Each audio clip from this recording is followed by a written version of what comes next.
जय श्री कृष्णा। राधे राधे। माघ महीने का 26वां अध्याय। विष्णु भक्त देवहूति के मुख से तीर्थराज प्रयागराज दिव्य चमत्कारी पुण्य प्रभाव तथा केरल देवराशि ब्राह्मण वसु की मुक्ति के प्रबंध में सुनकर पिशाच ने प्रसन्न किया है। महात्मने केरल देव ऋषि देशवासियों का उस ब्राह्मण को किस प्रकार से किस युक्ति से मुक्ति प्राप्त हुई थी, यह प्रकरण मैं आपसे विस्तार पूर्वक सुनना चाहता हूँ।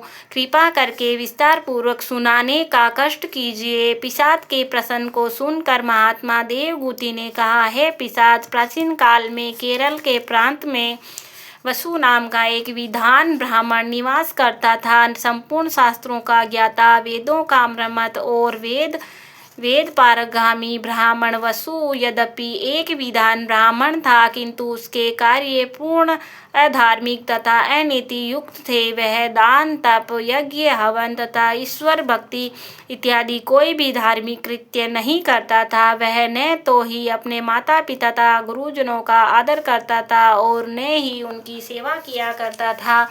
वह पूर्णतः अधार्मिक था। उसके अधार्मिक वचनों तथा हत्याचारों कृत्यों के स्वजन संबंधी माता पिता तथा गुरुजन इत्यादि सभी दुखी एवं असंतुष्ट थे। उन्होंने उसे सुधार कर सन्मार्ग पर लाने के लिए अनेकों प्रयास किए, परंतु उन्हें सफलता नहीं मिली। तब सबने मिलकर आपस में मंत्रणा की, एक उसकी समस्त संपत्ति छीन कर उसे घर से निकाल दिया। इस प्रकार परिवार से बहिष्कृति और घर से निकाले दिए जाने के कारण वसु पूरी तरह से असहाय और दुखी और निर्धन होकर देश विदेश तथा प्रांत प्रांत भटकने लगा। वह निर्धनता का असक्ता तथा एकाकीपन से दिन रात ही व्याकुल तथा दुखी रहने लगा। उसे भूख प्यास का कष्ट भी दिन रात और सताने लगा। उसने दुखी होकर कोई भी सीमा नहीं थी और न ही कोई अंत था। इस प्रकार देश देशांतर में भ्रमण करते हुए तथा भटकते हुए वे किसी प्रकार का विंध्याचल पर जा पहुंचा, परंतु वहां भी दुखों को कष्टों से छुटकारा नहीं मिला। गरीबी, रोग तथा भूख प्यास से व्याकुल रहते हुए इसी बीच वह दुर्भिक्ष के संकट में भी गिर गया। इसी से एक दिन उसकी मृत्यु हो गई। कोई भी नाते रिश्तेदार और धन आदि के पास न होने के कारण उसका अंतिम संस्कार भी धार्मिक रीति के संपन्न न हो सका।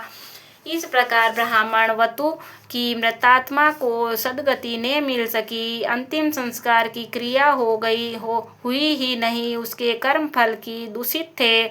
इन सब का परिणाम यह हुआ कि उसे प्रेत योनि ग्रहण करना पड़ा। तब ब्राह्मण वसु को मृतात्मा प्रेत योनि को प्राप्त कर वही विंध्यव्य पर्वत पर रहने लगी। वहां पर वह प्रेत निधारिणी ब्राह्मण वसु निशित ग्रीष्म क्षुधा तृष्णा और पीड़ा से बड़ा व्याकुल एवं व्यतीत रहने लगा। वह सदैव ही दुखी होकर लंबी लंबी सांसें लेता हुआ जहाँ तहाँ हाय हाय करता हुआ भटकता रहता था। वह दिन रात ही व्याकुल तथा पीड़ित रहता था। उसे रच मात्र भी सुख शांति नहीं थी। इतनी कथा सुनाकर महर्षि वशिष्ठ ने कहा, महाराजा दिलीप से कहा कि हे राजन, जो मनुष्य हवन नहीं करते हैं तथा दान और तप यज्ञ इत्यादि कोई धार्मिक कृत्य नहीं करते, वे सदैव भगवत भजन तथा देवाधिदेव भगवान विष्णु की आराधना में से विमुख रहते हैं। ऐसे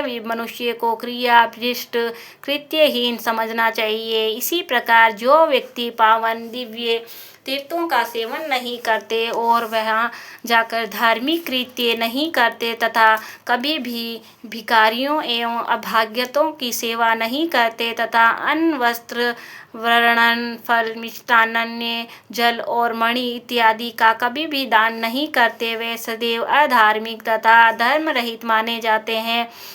ऐसे लोग निंदित तथा धर्म रचित कृत्यों को करने वाले मृत्यु के पश्चात नरक यातना को भोगते हैं। इनका पूर्व जन्म भी भूत प्रेत यातक पिशाच तथा कीट पतंगों की योनियों में से होता है। वशिष्ठ जी के आगे कहा कि जो व्यक्ति स्वर्ग तथा मोक्ष तथा सद्गति की इच्छा रखते हैं उन्हें सदैव ही शास्त्रों एवं कभी भी कोई सेवा नहीं की। मैंने कभी भी घर आए हुए किसी अभाग्यत का स्वागत सत्कार नहीं किया। मैंने जीवन भर स्वेच्छाचारी जीवन जिया था। मैं सदैव ही भगवान भक्ति और पूजा अर्चना से विमुख रहा हूँ और मैंने जीवन भर अनेकों पाप कर्म तथा पर पीड़िता के कृत्य किए थे। प्रेत के रोते हुए आगे कहा कि हे ब्राह्मण, अब मैं मुझे अपने पूर्व जन्म में किए हुए इन समस्त पापों का स्मरण करने का पश्चाताप हो रहा है। मेरे अपकर्मों के प्रभाव से मेरा ज्ञान बुद्धि विवेक पूर्ण रूप से नष्ट हो चुका है। मेरा दुर्भाग्य इतना बड़ा है कि मैं इन वन में समस्त प्रकार के फल फूल कंदमूल तथा निर्मल जल से परिपूर्ण जलाशय विद्यमान होने पर भी सदैव भूख और प्यास से व्याकुल होकर भटकता रहता हूँ। मेरे पाप कर्मों से मुक्त दुर्भाग्य इतना प्रबल है कि मैं न तो लताओं और वृक्षों के फल तोड़कर खा सकता हूँ और न ही कंदमूल फल खा सकता हूँ और न ही पेट भरकर जल ही पी सकता हूँ। अपने पूर्व जन्म के पाप कर्मों के कारण ही मुझे प्रेत योनि प्राप्त हुई है। मैं सदैव ही क्षुधा तृष्णा और तथा पीड़ा से व्याकुल रहा हूँ। इस भयंकर दुखदायी प्रेत योनि में वायु मेरे जीवन का एकमात्र आधार है। मैं अनुभव कर रहा हूँ कि मनुष्य की सर्वकृत्य कर्मों का निर्मित प्रारब्ध बड़ा प्रबल है। इससे किसी की भी रक्षा नहीं हो सकती। अति पद्म पुराण माघ्य महात्म्य 26वां अध्याय समाप्त। बोलो कृष्ण कन्हैया लाल की जय हो।